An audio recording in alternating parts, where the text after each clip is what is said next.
Welcome to story board. This is Chakri. Pahalgam ఉగ్రదాడి దేశం ఆత్మపై జరిగిన దాడిగా చెబుతున్నారు.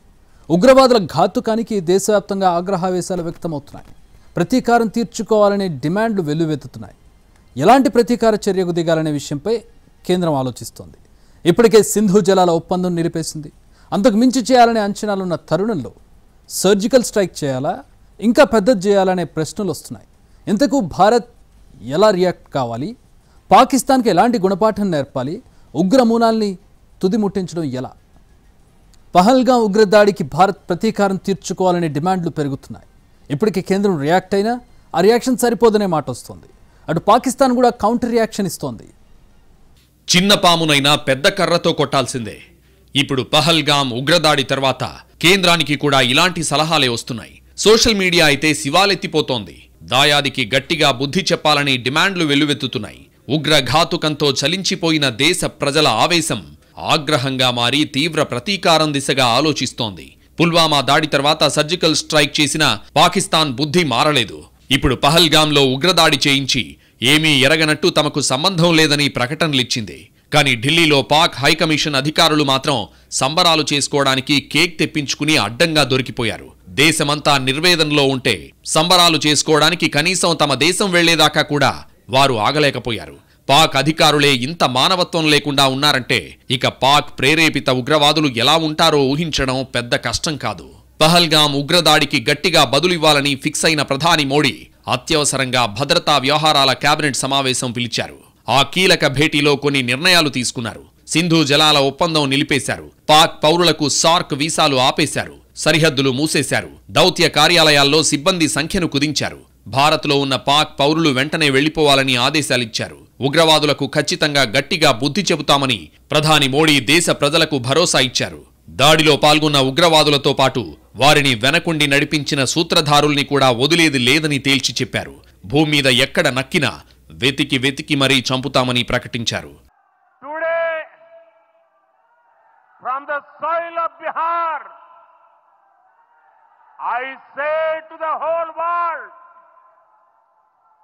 India will identify, track and punish every terrorist and their backers. We will pursue them to the ends of the earth. India's spirit will never be broken by terrorism. Terrorism will not go unpunished. Every effort will be made to ensure that justice is done. The entire nation is firm in this resolve. Everyone who believes in humanity is with us. I thank the people of various countries and their leaders who have stood with us. Sindhu జలాల ఒప్పందం నిలిపివేతను పాక్కు చావు దెబ్బగా చెబుతున్నారు. పాక్ ఆర్థిక జీవనాడి అయిన సింధు జలాలు ఆగిపోతే దాయాది ventilator పైకి వెళుతుందనే అంచనాలున్నాయి. ఈ అంచనాలకు తగ్గట్టుగానే పాక్ తీవ్రంగా రియాక్ట్ అయింది. సిమ్లా ఒప్పందం సహా అన్ని ఒప్పందాల్ని నిలిపేస్తున్నామని ప్రకటించింది. భారత్ పౌరులకు సార్క్ వీసాలు రద్దు చేసింది. దౌత్య కార్యాలయాల్లో సిబ్బంది తగ్గింపు సహా భారత్ తీసుకున్న నిర్ణయాలను తాను రిపీట్ చేసింది. సైన్యం పరంగా కూడా అత్యంత అప్రమత్తతను కొనసాగిస్తోంది. ఎలాంటి పరిస్థితికైనా సిద్ధంగా ఉండాలని ఆదేశాలిచ్చింది. పాక్ ప్రధాని షహబాజ్ షరీఫ్ సెక్యూరిటీ పరిస్థితిని సమీక్షించారు. పాకిస్తాన్ విషయంలో కేంద్రం నిర్ణయాలకు బీసీసీఐ నుంచి మద్దతు లభించింది. ఇకపై పాక్తో ద్వైపాక్షిక సిరీస్లు ఉండబోవని ప్రకటించింది.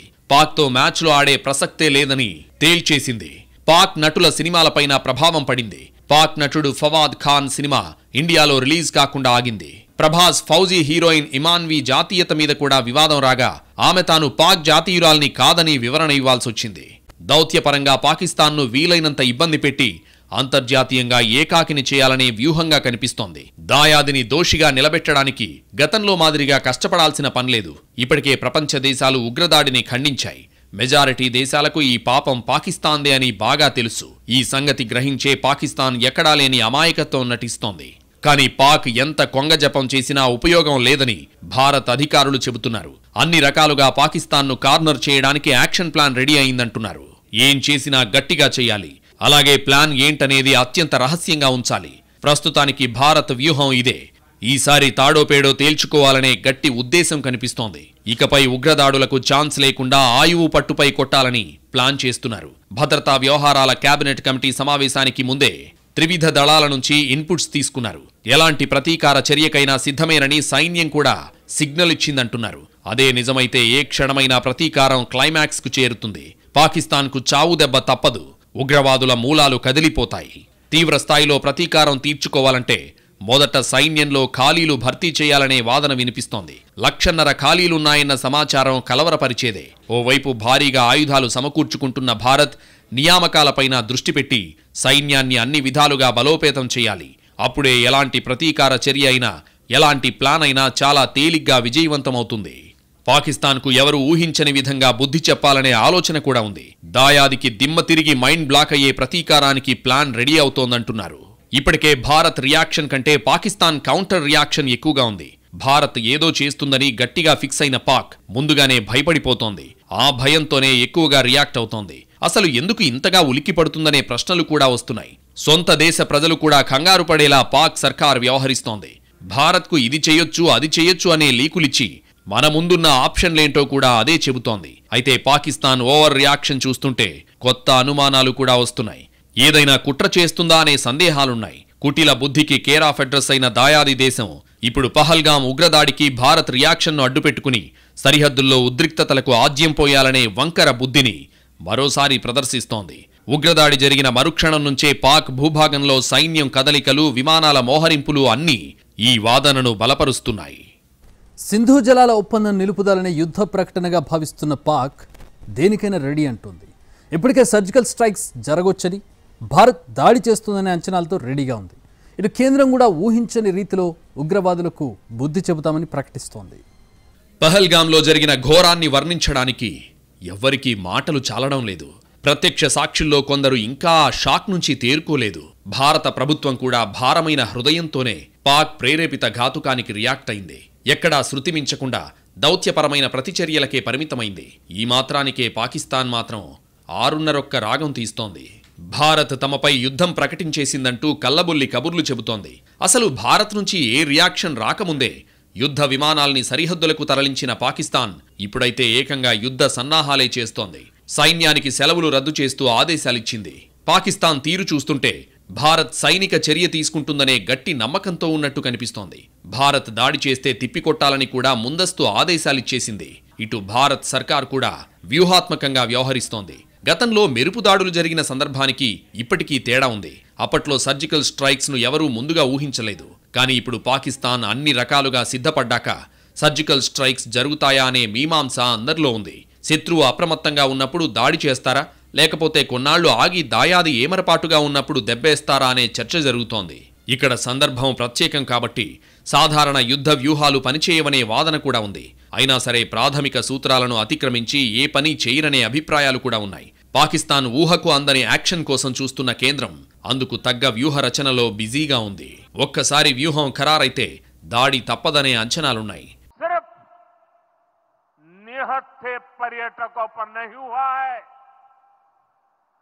देश के दुश्मनों ने भारत की आत्मा पर हमला करने का दुस्साहस किया है.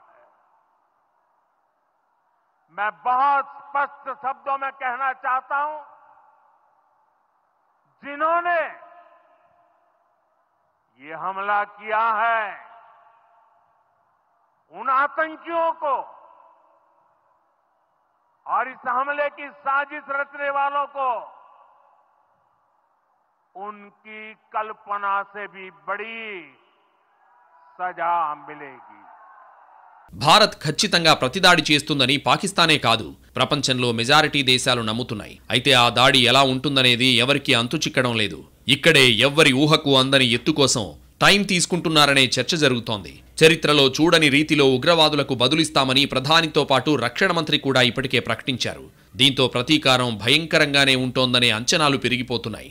भारत एक इतनी पुरानी सभ्यता और इतना बड़ा देश है जिसको ऐसे किसी भी आतंकी गतिविधियों से किसी भी सूरत में डराया नहीं जा सकता। ऐसी हरकतों का जिम्मेदार और इसके जिम्मेदार लोगों को आने वाले कुछ ही समय में जोरदार तरीके से नजर आएगा। मैं देशवासियों को आश्वस्त करना चाहता हूं। ఖచ్చితంగా భద్రతా వ్యవహారాల కేబినెట్ భేటీలో తీసుకున్న నిర్ణయాలు ఆరంభం మాత్రమేనని, క్లైమాక్స్ మరో స్థాయిలో ఉంటుందని ఎవరికి వారే ఊహించుకుంటున్నారు. పహల్గాం ఘటన దృష్ట్యా దేశ రాజధాని ఢిల్లీ, పంజాబ్, ఉత్తరప్రదేశ్, హైదరాబాద్ సహా సున్నిత ప్రాంతాల్లో భద్రతను కట్టుదిట్టం చేశారు. భారీగా పోలీసులు, పారామిలిటరీని మోహరించారు. జమ్మూ కాశ్మీర్లో లష్కరే తోయిబా సభ్యులు సహా 56 మంది విదేశీ ఉగ్రవాదులు ఉన్నారని భద్రతా సంస్థలు వెల్లడించాయి. ఈ 56 మందిలో 18 మంది జైషే మహమ్మద్కు చెందినవారు కాగా 35 మంది ఎల్ఈటీ సభ్యులని భద్రతా సంస్థల రికార్డులు చెబుతున్నాయి. వీరిలో 3కి హిజ్బుల్ ముజాహిదీన్తో సంబంధం ఉందని, వారు పాకిస్తాన్కు చెందినవారని అంటున్నారు. మరో 17 మంది స్థానికులే అని చెబుతున్నారు. కశ్మీర్కు పర్యాటకులు పెరిగిన తరుణంలోనే ఉగ్రవాదులు రెచ్చిపోయినట్లు భద్రతా దళాలు భావిస్తున్నాయి. పాకిస్తాన్ సరిహద్దుల్లో అప్రమత్తంగా ఉన్న తరుణంలో కేంద్రం కూడా బీఎస్ఎఫ్ను అప్రమత్తం చేసింది. పాకిస్తాన్ ఈ సాకుతో మరింత మంది ఉగ్రవాదుల్ని నియంత్రణ రేఖ ద్వారా కశ్మీర్లోకి పంపే కుట్రకు తెగబడొచ్చనే అంచనాలున్నాయి. అలా జరగకుండా ఆపడమే ఇప్పుడు తక్షణ కర్తవ్యం. ఒకటి చెప్పి మరొకటి చేయడం పాకిస్తాన్కు వెన్నతో పెట్టిన విద్య. ఇప్పుడు పాక్ సైన్యం అప్రమత్తత వెనుక అసలు వ్యూహం ఏంటనేది మన ఇంటెలిజెన్స్ వర్గాలు ఆరా తీయాలి. అసలు విషయం తెలిస్తేనే అందుకు తగ్గట్టుగా కార్యాచరణ సిద్ధం చేసుకోగలం. పహల్గాం దుర్ఘటనలో ఇంటెలిజెన్స్ వైఫల్యంపై విమర్శలొచ్చిన తరుణంలో ఇప్పుడు అత్యంత జాగ్రత్తగా వ్యవహరించాలి. గట్టి ప్రతీకార చర్యకు ముందు పరిస్థితులన్నీ మన నియంత్రణలో ఉండేలా చూసుకోవడం చాలా అత్యవసరం. ఎందుకంటే అనుకున్న పని అనుకున్నట్టుగా జరిగిపోవాలి. ఎక్కడా తేడా రాకూడదు. ఏ చిన్న పొరపాటు జరిగినా భారీ మూల్యం చెల్లించాల్సి రావచ్చు.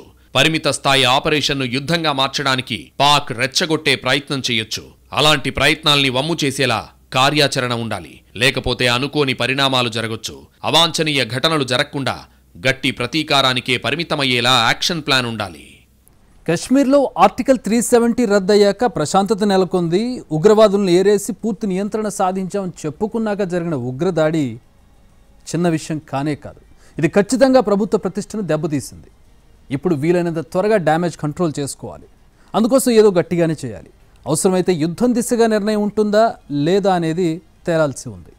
కశ్మీర్లో ఆర్టికల్ 370 రద్దు ఓ కీలక ఘట్టం. అంతకుముందు ఆ తర్వాత చాలా తేడా వచ్చిన మాట నిజం. ఉగ్రవాదుల సంఖ్య, వారి కదలికలు బాగా తగ్గిపోయాయి. ఉగ్రవాద ఘటనలు కూడా గణనీయంగా తగ్గుముఖం పట్టాయి. రొటీన్గా జరిగే నిరసనలు కూడా తగ్గిపోయాయి. దీంతో కశ్మీర్లో ప్రశాంత వాతావరణం నెలకొందని, పరిస్థితులు అదుపులో ఉన్నాయనే ప్రకటనలొచ్చాయి. అందుకు తగ్గట్టుగానే ఏటా పర్యాటకులు పెరుగుతూ వచ్చారు. అంతా బాగుందనుకున్న సమయంలో జరిగిన ఉగ్రదాడి దేశ ప్రజలతో పాటు కేంద్రానికి షాక్ ఇచ్చింది. ఉగ్రదాడితో ప్రభుత్వ ప్రతిష్ట మసకబారింది. ఇప్పుడు ఖచ్చితంగా నష్ట నివారణ చర్యలు తీసుకోవాలి. అదెలా అనేదే చర్చించాల్సిన విషయం. ఓ వ్యక్తి చేసే ప్రకటనకు, అదే వ్యక్తి వ్యవస్థకు ప్రతినిధిగా చేసే ప్రకటనకు చాలా తేడా ఉంది. ఇప్పుడు కశ్మీర్లో ఉగ్రవాద నిర్మూలన జరగలేదని పహల్గాం దుర్ఘటన చాటి చెప్పింది. ఇప్పటికైనా అప్రమత్తత లేకపోతే ఇబ్బందులు తప్పవనే సందేశం ఇచ్చింది. ఇంటెలిజెన్స్, భద్రతా వైఫల్యాల్ని బట్టబయలు చేసింది. భౌగోళికంగా ప్రతికూలతలు ఉన్న ప్రదేశాల్లో డ్రోన్ల ద్వారా అయినా సెక్యూరిటీ ఉండాలి. నిరంతరం డేగ కళ్లతో నిఘా లేకపోతే ఇప్పుడిప్పుడే కుదుటపడుతున్న కశ్మీరం మళ్లీ కల్లోలమయ్యే పరిస్థితులు రావచ్చు. ఒక్కసారిగా గట్టి ప్రతిచర్యకు దిగితే ఇక మళ్లీ ఉగ్రవాదులు కానీ, పాకిస్తాన్ కానీ కశ్మీర్ వైపు కన్నెత్తి చూసే సాహసం చేయకూడదు. అలాగే ప్రతిచర్య తర్వాత కూడా నిరంతర అప్రమత్తత కొనసాగించాలి. మనం పైచేయి సాధించామని రిలాక్స్ అయ్యామా, ఉగ్రదాడికి ఆస్కారం ఆ క్షణం నుంచే మొదలవుతుంది. ఉగ్ర మూలాల్ని దెబ్బకొట్టాలనుకున్నా అది 100% సాధ్యం కాకపోవచ్చు. అందుకే ఎక్కడా ఛాన్స్ తీసుకోకూడదు. కశ్మీర్కు కీలకమైన పర్యాటకానికి దెబ్బ తగలకుండా చూసుకోవడం అత్యవసరం. పర్యాటకం దెబ్బతింటే స్థానికులకు ఉపాధి కరువై మళ్లీ ఉగ్రవాదం బాట పట్టే అవకాశాలు పెరుగుతాయి. సామాజికంగా అలాంటి మార్పు రాకుండా ప్రభుత్వాలే కాచుకోవాలి. ఇక్కడ ప్రభుత్వానికి బహుముఖ లక్ష్యాలుండాలి. ఓవైపు ప్రతీకారం ఘనంగా తీర్చుకోవాలి, మరోవైపు ఉగ్రవాదులకు అన్ని దారులు మూసేయాలి. ఇంకోవైపు కశ్మీర్లో పర్యాటకాన్ని భద్రంగా మార్చాలి. ఇలా త్రిసూత్ర పథకం అమలు చేయాలి. ప్రభుత్వం మాటంటే మాటే, ఉగ్రవాదుల ఆటలు సాగబోవనే గట్టి సందేశం ఇవ్వాలి. అవసరమైతే ఉగ్రవాదుల్ని ఉచ్చులోకి లాగి మట్టుబెట్టాలి. వినూత్నమైన ఆలోచనలతో ఉగ్రవాదుల ధ్వంస రచన చేయాలి. ఇందుకోసం సరికొత్త సాంకేతికతలను ఉపయోగించాలి.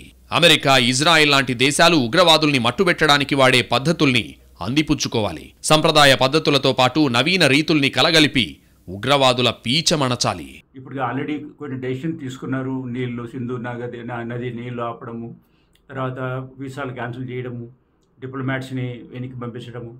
ఇవి కాకుండా ఎక్కడైతే ఈ స్థావరాలు ఉన్నాయో ఈ టెర్రరిస్టులు ట్రైనింగ్ కానీ వాళ్ళ ప్లానింగ్ కానీ చేసుకుంటున్నారో ఆ స్థావరాల్ని గుర్తించడం అనేది చాలా ఇంపార్టెంట్.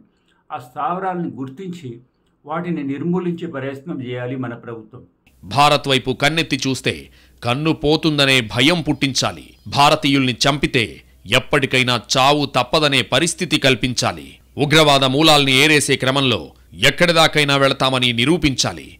ఎవర్ని ఉపేక్షించే ప్రసక్తే ఉండదని ఆచరణపూర్వకంగా చేసి చూపించాలి. ఇప్పటి వరకు మనకు మనమే పెట్టుకున్న నియమాల్ని అతిక్రమించి మరీ ఉగ్రవాద స్థావరాల్ని ధ్వంసం చేయాలి. భవిష్యత్తులో భారత్తో పెట్టుకోకూడదనే భావన కలిగించాలి. ఉగ్రదాడుల్ని సమర్థవంతంగా తిప్పికొట్టిన అనుభవం మన దేశానికి ఉంది. ఎంతటి దారుణం జరిగినా నిలదొక్కుని మళ్లీ తీవ్ర స్థాయిలో ప్రతీకారం తీర్చుకున్న చరిత్ర ఉంది. ప్రభుత్వం అనుమతివ్వాలే కాని ఉగ్రవాదుల అంతు చూసేదాకా విశ్రమించని సైన్యం ఉంది.